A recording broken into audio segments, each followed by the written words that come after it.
Hey everyone, I hope you're doing well. I just wanted to check in now that we're at the halfway point for Unit 3. I enjoyed reading through your tweets and other annotations about the reading assignment for this unit. We are, of course, bridging that period between the late colonial era and the Mexican period in New Mexico history. So we're covering a lot of ground pretty quickly, as is the case, for better or worse, in a class like this one. Um, a few things just to keep in mind. Why does the Vargas Reconquest still get labeled a bloodless reconquest despite all of the violence that it took? Also, what can we learn from Governor Cachupin about maybe pragmatism, but also trying to forge more peaceful kinds of relationships with Comanches, Utes, Navajos, and other native peoples? And also, what was the place of the Geniceros in late colonial society? Um, if you haven't yet done your reading annotations, you can still post those. I did put zeros in just to keep track of where things are at.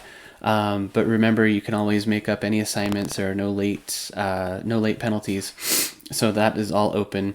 If you have any questions or need any help, please don't hesitate to reach out and let me know. I'm looking forward to reading your your timeline assignments in the next couple of days as well. Otherwise, I did want to mention that for the journal and discussions in the grade book, I should say, if you didn't complete either of those, remember you choose one or the other. You don't have to complete both for each unit.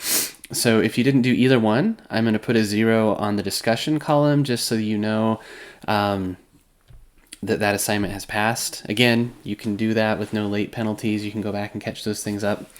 But that doesn't mean that you have to do the discussion just because that's where I put the 0. You could still do the journal, and I'll work that out when I go back and give you feedback and a score. So just wanted to let you know that's how things will appear on the gradebook.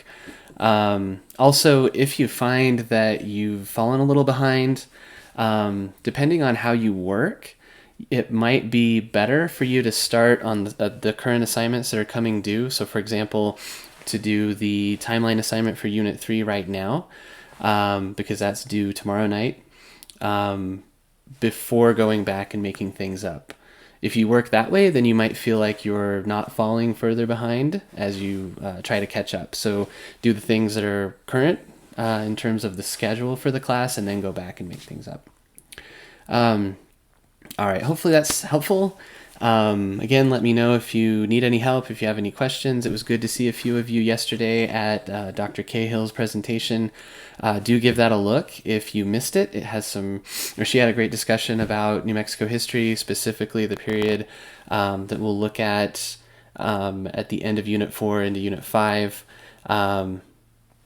Yeah, that's right. I was trying to think if it was more Unit 5, Unit 6, but a little bit later in the class, looking at the period of the late 19th, early 20th century around issues of statehood, but specifically thinking about women's suffrage in terms of Spanish American identity claims, and how Black women and Indigenous women were either able to vote or not, because of their racial status and the ways that people looked at them and withheld rights at that point in time. So, all right, I will leave it there, and I'll talk to y'all soon.